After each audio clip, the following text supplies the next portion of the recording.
evening, student. Welcome to biology class. So, students, in this lecture, we will discuss about immunization. Last lecture में we have seen vaccination.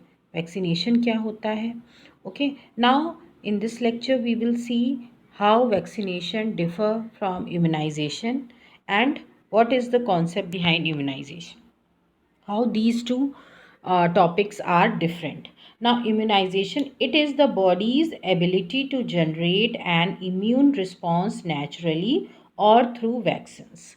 So immunization refers to the production of immunity by producing antibodies. Okay, ये जो हम immunity की बात करते हैं कि to generate an immune response naturally और through vaccine, so this how occurs, this how this immune system do. So immune system does this by forming antibodies for that pathogen या in response to that vaccine, क्योंकि vaccine जब हम किसी की body में inoculate करते हैं, introduce करते हैं, तो वैक्सीन्स यू ऑल नो कि they are the dead and weakened microbes होते हैं.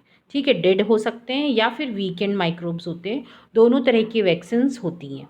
अब ये वैक्सीन्स जैसे ही बॉडी में इंट्रोड्यूस होती हैं, so your immune system becomes active.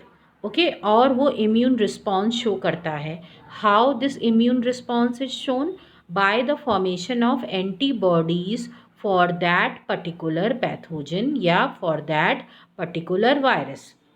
Okay, इसी प्रोसेस को, ठीक है, इम्यून रिस्पॉन्स जनरेट करना, बॉडी का इम्यून रिस्पॉन्स जनरेट करना नेचुरली या फिर when the vaccine is introduced inside the body, इसी प्रोसेस को बेटा बोलते हैं immunization. These methods build immunity or resistance towards a particular disease. Okay, and by this way we can develop a resistance against that particular disease. ठीक है, ताकि वो disease जब हमको कभी, वो ऑर्गेनिज्म, वो पैथोजन, वो वायरस जब कभी हमको अटैक करे, तो हमारा जो इम्यून सिस्टम है, जो कि उसके अगेंस्ट पहले एंटीबॉडीज़ प्रोड्यूस कर चुका है, वो उसको तुरंत आइडेंटिफाई कर ले और उसको एलिमिनेट कर दे. ठीक है, और ये इस तरह भी हो सकता है कि फर्स्ट टाइम अगर कोई पैथोजन हमको अटैक कर रहा है या हमारे अंदर वैक्सीन डाली जा रही है, तो उसके अगेंस्ट फिर एंटीबॉडीज़ को प्रोड्यूस करना. ठीक है, और वो एंटीबॉडीज़ हमारे ब्लड में रहती हैं for a period of time, या फिर कभी कभी हमेशा के लिए भी रहती हैं. और जब कभी वो पैथोजन, वो पर्टिकुलर पैथोजन जिसके अगेंस्ट वो एंटीबॉडीज़ बनी थी, वो हमको फिर से अटैक करता है, तो उसको वो पहचान लेती हैं. Immunization describes the actual changes your body goes through after receiving vaccine. Okay, so after receiving vaccine means vaccine introduce होने के बाद जो बॉडी के जो इम्यून सिस्टम जिस तरह रिस्पॉन्ड करता है by producing antibodies against that antigen, that is known as immunization. Now let's see the difference between immunization and vaccination. Now vaccination क्या होता है? It is the process of introducing weakened and deactivated disease causing microbes. Weakened होंगे या deactivated होंगे, killed होंगे. But process of immunization, after the person is exposed to vaccine and body starts building the resistance to the disease. हम ये भी कह सकते हैं कि जो इम्यूनाइजेशन प्रोसेस है वो वैक्सीनेशन के बाद ही स्टार्ट होता है, या फिर नेचुरल वे में भी बॉडी हमारी नेचुरल भी हमारा बॉडी का इम्यून सिस्टम होता है जो कि बॉडी में एंटीबॉडीज़ प्रोड्यूस करता है. पर अगर हम इससे कंपेयर करें वैक्सीनेशन से, तो जब वैक्सीन बॉडी के अंदर इंट्रोड्यूस होती है, दैट इज़ वैक्सीनेशन होता है, उसके बाद ही जो है आपकी बॉडीज़ जो है, आपका इम्यून सिस्टम उसके अगेंस्ट रिस्पॉन्स शो करता है. Okay, next, it is usually injected और एडमिनिस्टर्ड ओरली. या तो इसको इंजेक्ट किया जाता है या फिर ओरली, जैसे पोलियो वैक्सीन ओरली दी जाती है. ओके, नाउ ये जो है it is not administered in any way, the body develop the resistance from vaccine.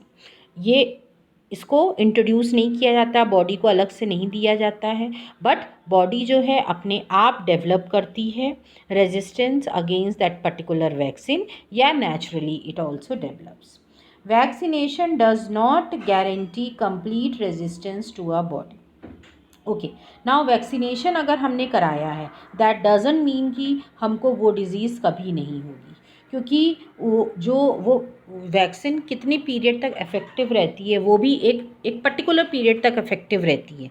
Okay, so it's not confirm कि if you have taken the vaccine so you will not ever suffer from that disease or from that the effect of that pathogen.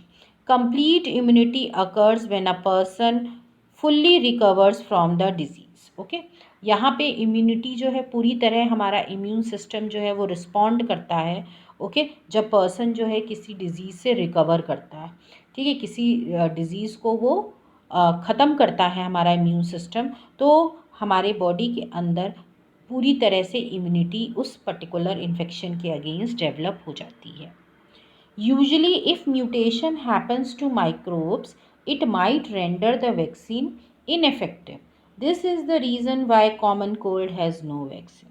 Okay, now कुछ होते हैं microbes जो कि अपना form change करते रहते हैं. ओके, लाइक कोरोना वायरस की ही हम लेटेस्ट बात करें तो कोरोना वायरस बेटा क्यों उसकी वैक्सीन बनने में प्रॉब्लम हो रही है, as you people are also listening, कि वो जो है अपना जो है वो आप खुद भी सुन रहे हो कि कभी वो सिम्टम्स शो कर रहा है, कभी वो सिम्टम्स नहीं शो कर रहा है, कभी उसका माइल्ड स्ट्रेन है, कभी कहीं उसका स्ट्रॉन्ग स्ट्रेन है.